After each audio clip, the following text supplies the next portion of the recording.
បងប្អូនហើយនៅខ្ញុំឃ្លានសម្លកកូរខ្មែរយើងខ្លាំងណាស់ឥឡូវមកទិញជាមួយនឹងព្រាបមួយក្បាលបងប្អូនយកមកស្លកកូរជាដំបូងនេះខ្ញុំលីងកលីងសិនចាព្រោះលីងកលីងថ្មីចេះស្លកកូរយើងឆ្ងាញ់បងប្អូនវាឈ្ងុយកលីងខ្លាំងហើយនៅខាងនេះក៏មានកលីងតែកិនស្រាប់ដែរមានតែកិនកខ្លួនឯងឥឡូវកលីងយើងបានលីងរួចរាល់ហើយយកមកបុកហើយត្បាល់នឹងខ្ញុំល្មមទៀតចាឃើញទូចចឹងហើយបងប្អូនអើយបុកម៉ត់ល្អសម្រាប់គ្រឿងគឺនឹងខ្ញុំយកមកពីស្រុកខ្មែរបងប្អូនចាកិនស្រាប់ក៏មាន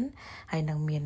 រំដេងសបកក្រូចសើចចាផ្លែក្រូចសើចយើងហ្នឹងកញ្ចប់ក៏មានដែរគេទៅយកមកគ្រប់សពតែម្ដងត្បាល់យើងទូចបងប្អូនចាបុកខ្ទឹមឲ្យដាក់រំដេងផ្លែក្រូចសើចនិងម្ទេសម្សាទៅចាបើនៅភ្នំពេញនៅខ្មែរយើងត្បាល់នាងខ្ញុំធំដល់អញ្ចឹងទៅវាស្រួលបុកបញ្ចូលគ្នាទាំងអស់អញ្ចឹងគ្រឿងបុកនេះគឺបុកស្រាប់ពីខ្មែរមកហើយក៏មានក្រូចសើចក៏មានខ្ជាយក៏មានរំដេងក៏មានល្មៀតហើយនឹងគោលក្រៃយើងបុកឲ្យស្រាប់ប៉ុន្តែនាងខ្ញុំចង់បន្ថែមជាមួយនឹងផ្លែក្រូចសើចដែលនាងខ្ញុំយកមកពីខ្មែរដែរស្ដែកដីនេះក៏បុកបន្ថែមជាមួយគ្រឿងយ៉ាងទៀតនាងខ្ញុំរកកកនាងខ្ញុំចូលចិត្តគ្រឿងច្រើនណាបងប្អូនចាហើយចូលចិត្តបែបខាប់អញ្ចឹងគ្រឿងរបស់នាងខ្ញុំគឺគ្រឿងធម្មតាដែលយើងលាយសពមុខនឹងហើយបន្ថែមជាមួយនឹងស្ដែកដីនិងកលីងជាទូទៅនេះខ្ញុំបុកប៉ុន្តែដោយសារតបាល់ទូចអញ្ចឹងយើងច្បល់ចូលគ្នាមកព្រោះយើងបានបុកវាម៉ត់រៀងខ្លួនហើយគ្រឿងបានបញ្ចប់យើងមកច្រាំជាមួយនឹងព្រាបជាទូទៅសម្លកកជាមួយព្រាបប្រឡូក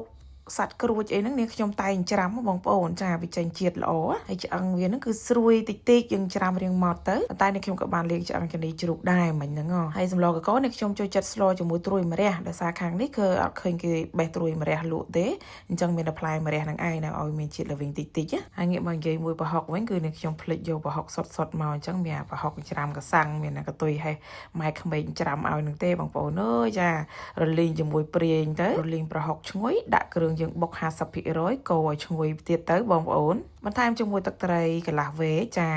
ហើយកូរឲ្យឈ្ងុយចូលជាតិគ្នាដាក់ទឹកបន្តិចកុំឲ្យបាតឆ្នាំងយើងខ្លោចបន្ថែមជាមួយនឹងប៊ីចេងចានត្រវែកម្សៅស៊ុបនិងទឹកដោះគោខាប់បងប្អូនអត់មានទឹកដោះគោខាប់ដាក់ទឹកដោះគោស្រស់ក៏បានមួយទៀតគឺនេះខ្ញុំប្រើជំនួសស្ករបងប្អូនខ្លះគឺគាត់ប្រើខ្ទិះតែនេះខ្ញុំអត់សូវចូលចិត្តខ្ទិះទេយើងកូរគ្រឿងបំបាញ់រៀងឈ្ងុយចាក់សាច់ចូលតែម្ដងកូរសាច់ឲ្យឈ្ងុយចូលមួយគ្រឿងចាក់បន្លែរឹងបងប្អូនចាហើយចំកូរឡប់ឡែដើម្បីឲ្យបន្លែយើងទន់ជាមួយគ្រឿងនិងសាច់ល្អទុកឲ្យពុះម្ដងសិនទៅចាំយើងចាក់ម្រះចូលបងប្អូនចាព្រោះម្រះវាចិត្តស្ដើងអញ្ចឹងយើងឆាប់ឆ្អិនទេទុកមួយពុះរងចាំបន្លែឆ្អិនយើងបន្ថែមទឹកក្រាមការគូសម្រាប់នាងខ្ញុំចូលចិត្តរៀងខាប់បងប្អូនចាអញ្ចឹងដាក់ទឹកមកល្មមបន្ទាប់មកយើងមកពុះទឹកយើងដាក់ថែមជាមួយនឹងគ្រឿង 50% ទៀតធ្វើបែបនេះបងប្អូនគ្រឿងយើងអត់រីកទេអង្គលីងឯហ្នឹងចាវាអត់ដូចបបរបងប្អូនជាចុងក្រោយយើងថែមបន្លែខៀវថ្ងៃនេះគឺសំណាងណាស់នេះខ្ញុំទិញបានត្រួយនងបងប្អូនត្រួយនងហ្នឹងគឺធ្វើអីក៏ឆ្ងាញ់ដែរសម្លកកកប្រហើ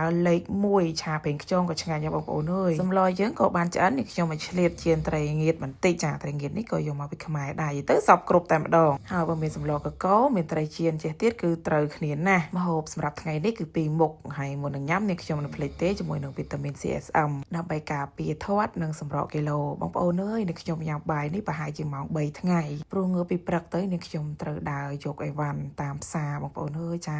ទម្រាំបានបាយថ្ងៃបងប្អូនគឺយូរណាស់ថាញ៉ាំបាយក្រៅប៉ុន្តែមានអារម្មណ៍ថាឃ្លានសម្លកកខ្មែរយើងណាមួយនេះខ្ញុំមានគ្រឿងស្រាប់ចឹងទៀតចឹងទិញតែសាច់ទិញតែបន្លែមកគឺរួចរាល់ហើយណាមួយម្ហូបចិនបងប្អូនញ៉ាំរាល់ថ្ងៃពេកទៅគឺតលន់ខ្លាំងបងប្អូន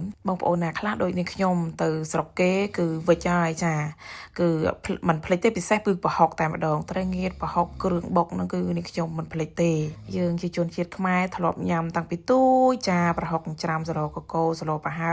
ស្លម្ជូរអញ្ចឹងបើសិនជាខ្ញុំរស់នៅស្រុកគេរៀងពីមួយអាទិត្យឡើងលើនេះខ្ញុំចាប់ផ្ដើមត្រលន់ចាម្ហូបស្រុកគេហើយអញ្ចឹងបានអាហ្នឹងបងប្អូនហើយខាងស្រុកចិននេះគឺ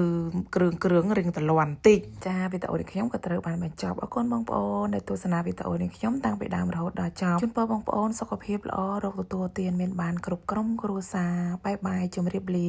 ជួបគ្នានៅវីដេអូក្រោយ